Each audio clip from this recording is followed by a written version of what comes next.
श्री स्वामी समर्थ स्वामी महाराज तुमच्या सर्व चांगल्या इच्छा पूर्ण करो ही स्वामींच्या चरणी प्रार्थना करते आणि आजच्या व्हिडिओला सुरुवात करते।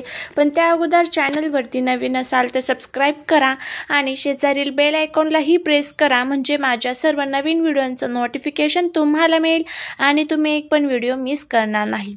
बुधवारी म्हणजेच येत्या 17 जुलैला आहे आषाढी एकादशी।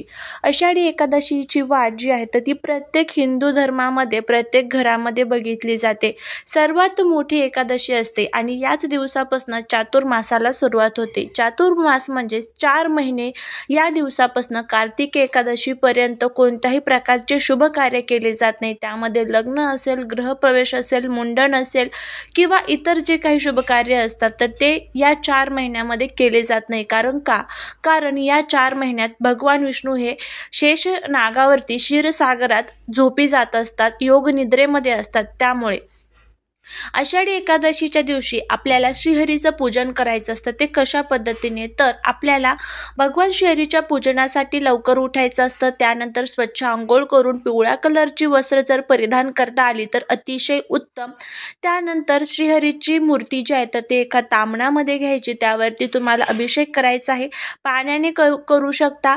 त्यानंतर त्यांना गंध, फुलं, अक्षदा, त्यानंतर तुळशीपत्र अर्पण करायचे आहे।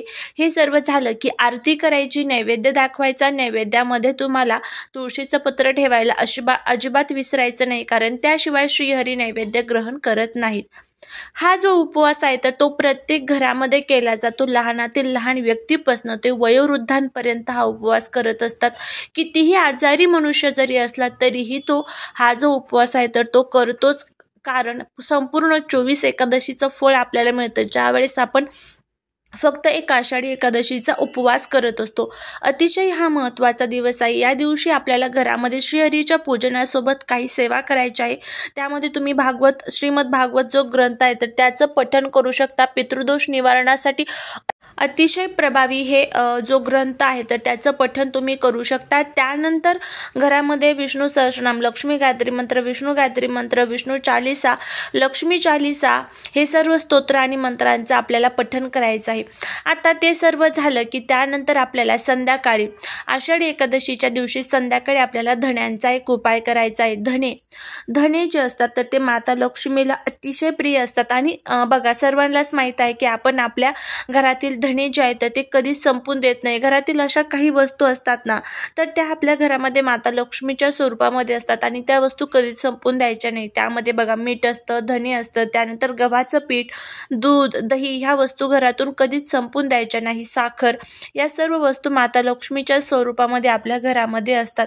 त्यानंतर हे धणे जे आहेत तर ते तुम्हाला काय करायचं आहे बघा, तुमच्या देवघरासमोर बसायचं, लाल कलरचा कपडा घ्यायचा आहे, त्यावरती तुम्हाला चिमूटभर धणे ठेवायचे आहे, त्यावरती तुम्हाला थोडेसे काळे तीळ टाकायचे आहे, त्यावरती थोडेसं तुम्हाला चिमूटभर जे अक्षदा अखंड जे तांदूळ असतात तर ते टाकायचे आहे आणि त्यानंतर तुम्हाला एक छान तुपाचा दिवा म्हणजे आपला जे देवघर आहे तर त्या देवघरामध्ये लावायचा आहे। त्यानंतर धूप दीप अगरबत्ती करायची आहे। त्यानंतर ही जी धण्याची जी पोटली आहे तर ती हातामध्ये धरायची आहे आणि महालक्ष्मी अष्टकमचं 16 वेळेस पठण करायचं आहे। महालक्ष्मी अष्टकम ही लक्ष्मी प्राप्तीतील अतिशय महत्त्वाची सेवा आहे। महालक्ष्मी अष्टकमचं 16 वेळेस पठण झाल्यानंतर तुम्हाला ही जी पोटली आहे एक 5 मिनिटं आपल्या घरातील जी माता लक्ष्मी फोटो किंवा मूर्ती असते किंवा भगवान विष्णूंची फोटो किंवा मूर्ती असते तर तिथे तुम्हाला ठेवायचं आहे आणि त्यानंतर श्रीहरीकडे प्रार्थना करायची आहे की माझ्या जीवनातील जे काही त्रास, दुःख, दारिद्र्य आहे तर ते दूर करा, तुमची कृपा अखंड माझ्यावरती आणि माझ्या घरावरती राहू द्या, अशी आपल्याला त्यांना प्रार्थना करायची आहे। तर अशा पद्धतीने अगदी साध्या आणि सोप्या पद्धतीमध्ये आपल्याला हा जो उपाय तो करायचा आहे। त्यानंतर एक 5 मिनिटांनंतर ही पोटली उचलून तुम्हाला तुमच्या मुख्य दरवाजाला लावायची आहे। उजव्या किंवा डाव्या बाजूला तुम्ही ही जी पोटली आहे तर ती बांधायची आहे। बांधत असताना माता लक्ष्मीचं आणि भगवान विष्णूंचं स्मरण करत राहायचं आहे आणि घरातील दारिद्र्य संपू दे, घरातील लक्ष्मी जी आहे तर ती वाढू दे, त्याचबरोबर अखंड लक्ष्मी प्राप्ती होऊ दे आणि आमच्या कष्टाला नशिबाची साथ मिळू दे, अशी आपल्याला प्रार्थना करून ही पोटली बांधायची आहे।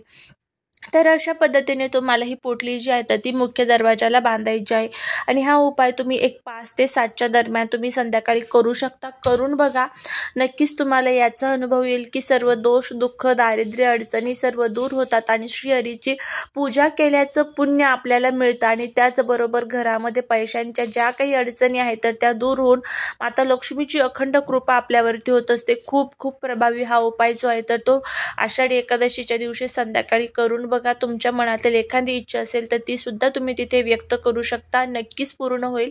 झालेली सेवा ही महाराजांच्या चरणी रुजू करते. व्हिडिओ जर आवडला असेल तर लाईक, शेअर आणि सबस्क्राईब करायला विसरू नका. भेटूया पुढच्या नवीन व्हिडिओसोबत, नवीन माहितीसोबत.